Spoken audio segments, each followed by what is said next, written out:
altos anos A, B e C. Todos prontos para a aula junina no Arraiado Irene Ribeiro? Procate está.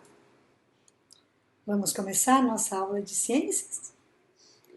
A Procate havia falado para vocês sobre a organização do corpo humano e pediu para vocês responderem a duas questões, que é célula e tecido.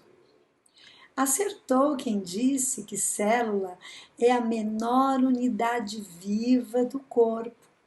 Ela é tão pequenininha que só pode ser vista através do microscópio.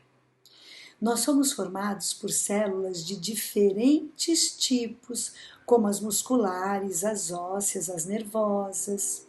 O tecido é um conjunto de células semelhantes que realizam uma função específica.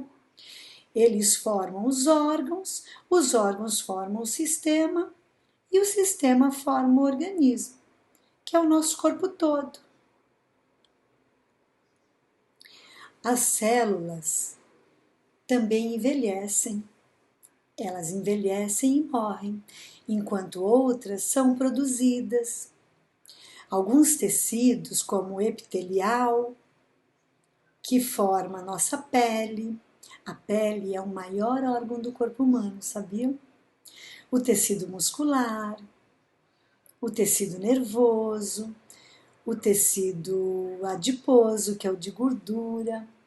Agora a Procate vai chamar para a Fabiana, que vai mostrar uma célula de verdade, nós nem vamos precisar do microscópio.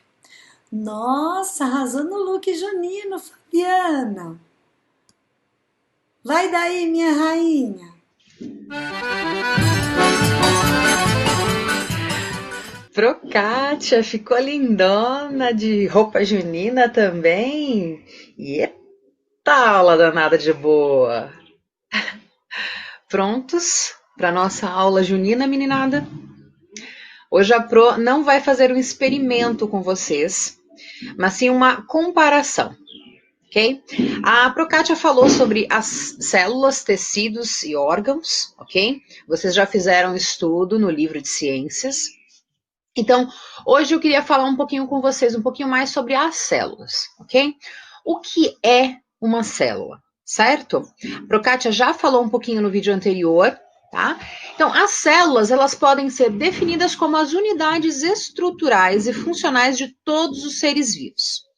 Essas estruturas são vivas, carregam a informação genética, o DNA, de um determinado organismo.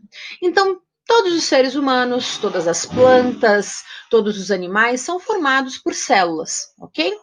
E essas células, elas carregam dentro de si informações genéticas, o que é chamado de DNA.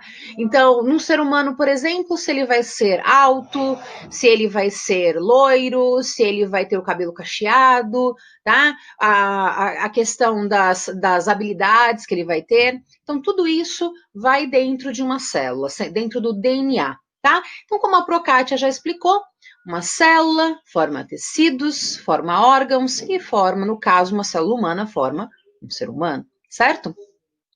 Eu tenho aqui uma imagem de uma célula humana vista no microscópio. Eu quero que vocês olhem para essa imagem e pensem.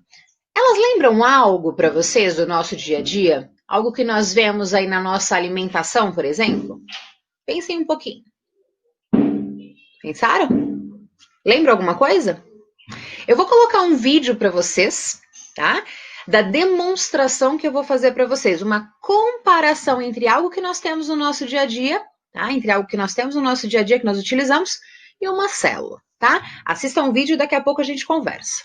Se nós pensarmos numa comparação, a casca que envolve a clara e a gema seria comparado à membrana, ok?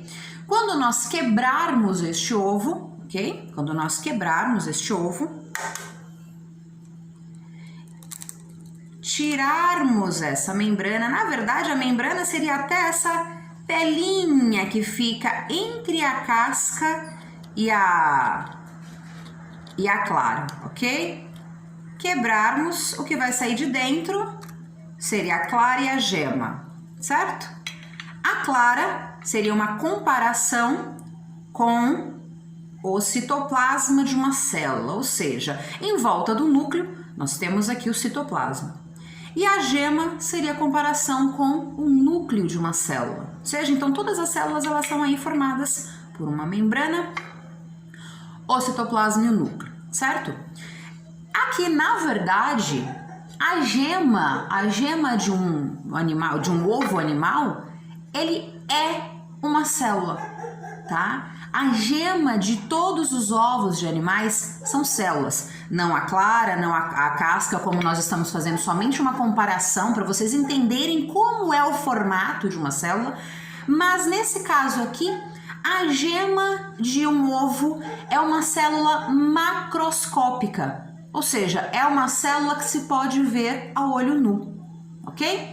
Então aqui a geminha antes da fecundação, ou seja, a gema como ela está aqui, aquela gema que nós conhecemos, antes dela ser fecundada, antes dela ser transformada em embrião e em pintinho, ela é uma célula macroscópica, diferente das células humanas que são células microscópicas, ou seja, elas não podem ser vistas a olho nu, nós precisaríamos de um microscópio para enxergá-las, ok? Aqui eu tenho um ovo de um outro animalzinho, tá? Seria uma codorna, de uma outra ave. Eu vou quebrar ele aqui para vocês, ok? Ó, esse aqui até dá para ver a pelinha mais fácil, ó.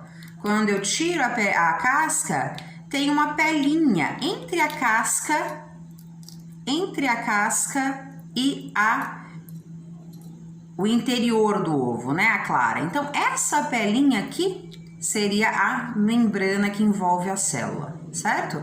Se eu tirar aqui essa pelinha, essa membrana, o que nós temos dentro é a clara do ovo, né? A clara, que seria o citoplasma, e a gema. Independente do tamanho do ovo do animal, o que tem dentro, no caso a gema, ela é uma célula. Então, a gema do ovo da galinha é uma célula macroscópica, como eu havia dito, e a geminha de um ovo de codorna, ela também é uma célula, tá? Menor, claro, mas ainda assim possível de ser vista a olho nu. Viram aí? Então, o ovo em si, inteiro, ele não é uma célula. Foi somente uma comparação para vocês entenderem a formatação dela. Mas a gema é uma célula, tá? É uma célula macroscópica. Então, voltando para a imagem aqui da célula humana, é claro que dentro do citoplasma a gente vai ter diversas outras informações, tá? Mas para que vocês entendam agora, somente essas mesmo. Membrana, citoplasma e núcleo, ok? Então, como vocês viram no vídeo, as gemas são células. Vocês viram a pequenininha, ovo de codorna, vocês viram aí uma gema de ovo de galinha. Então, como curiosidade, eu gostaria que vocês nos enviassem no e-mail qual será a maior gema encontrada na natureza, a maior gema de ovo encontrada na natureza, ou seja, a maior célula macroscópica. Nos enviem aí como curiosidade no e-mail, ok? Espero que vocês tenham gostado da aula. Até mais. Beijo!